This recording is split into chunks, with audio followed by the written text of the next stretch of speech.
a demandé de poser des banderoles, ce qui est fait.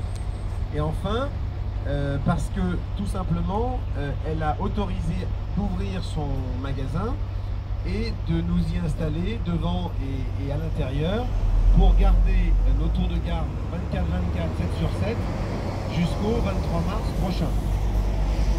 Donc c'est parce qu'elle l'a demandé, alors que depuis des années nous suivons ce dossier, ça fait 3 ou 4 ans que nous suivons ce dossier, j'ai répété à Meyeram que cette opération débouchait maintenant parce que Madame Kalpak sent maintenant l'urgence, puisque le rapport du commissaire enquêteur prévoit son expropriation et son expulsion dans les 12 mois qui viennent. Donc elle n'a pas d'autre moyen pour se défendre que de demander à des amis de la soutenir et d'organiser les tours de garde. Quatrièmement, nous avons en face de nous une boutique flambant neuf, qui est celle du maire sortant, qui s'est attribué une boutique neuve, avec des travaux qui ont été faits par AB Habitat. Il bénéficie donc d'un loyer modéré, hein, il le méritait bien, parce que puisqu'il gagne tous les mois, il fallait quand même qu'il s'offre une boutique gratos. Donc c'est le contraste entre cette maison qui est promise à la démolition et à l'expropriation, et lui, une belle boutique toute neuve qu'il s'attribue tranquillement pour faire sa campagne électorale. Chacun des Besonnaises et des Besonnais appréciera. Et donc maintenant, ce que je voudrais que nous puissions organiser, c'est ce qu'on appelle un véritable tour de garde 24-24. Avec Julien, on a commencé hier soir 0h, 3h. Et puis ensuite, vous êtes nombreux à avoir pris le relais. Malik a pris le relais avec Manuel. Ensuite, Evelyne a pris le relais avec Eric. Puis ensuite, à 7h le matin, un nouveau binôme qui a pris le relais de 7h à 9h. Abdella a fait quasiment la nuit. Abraham avec Laurent. Et puis, ainsi de suite. Et on s'est retrouvés ce matin, et il est maintenant quasiment midi.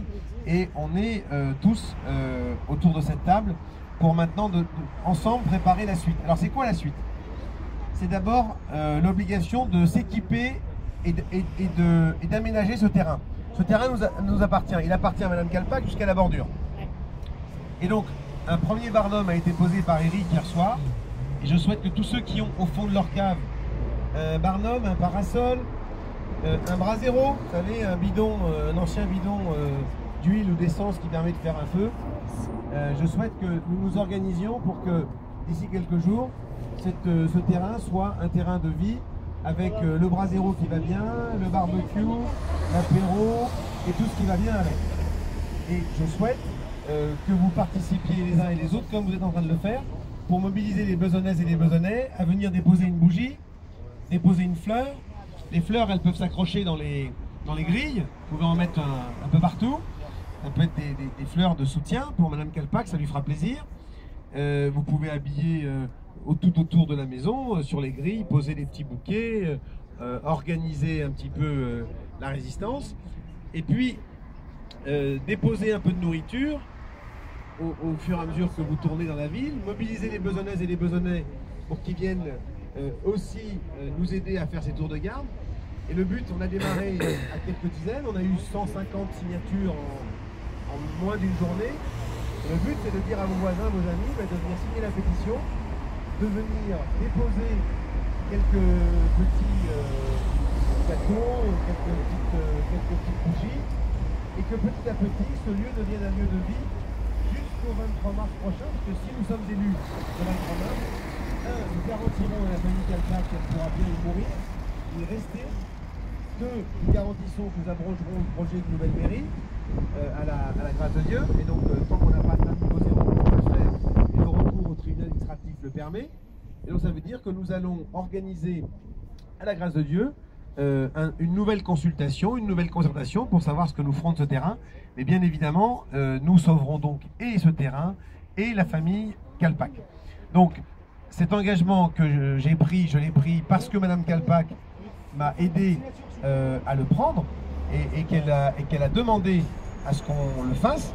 Je souhaite véritablement que vous la souteniez et que vous souteniez les uns et les autres. Et je voudrais remercier Julien, c'était pas facile d'avoir accepté, il n'était pas assez couvert cette nuit, et donc il a eu un peu froid.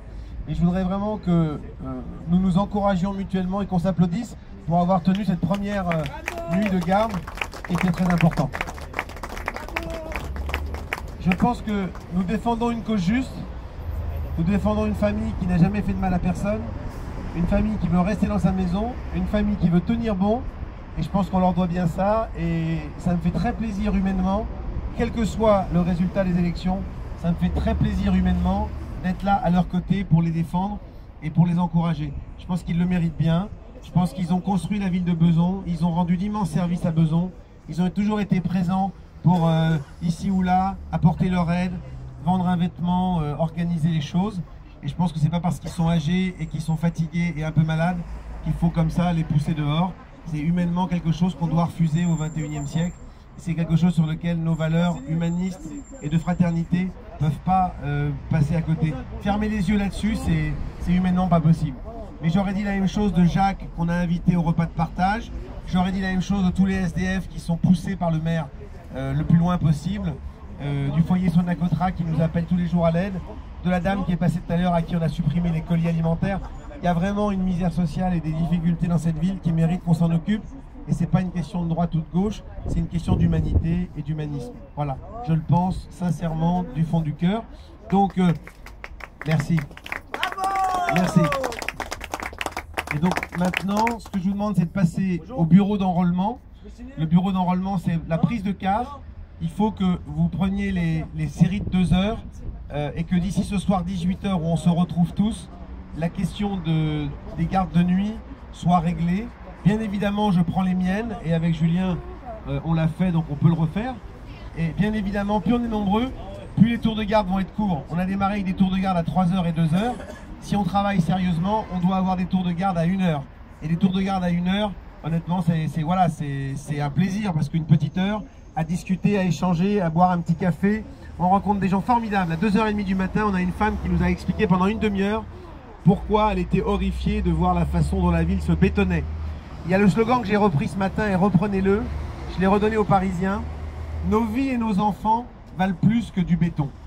Nos vies et nos enfants valent plus que du béton.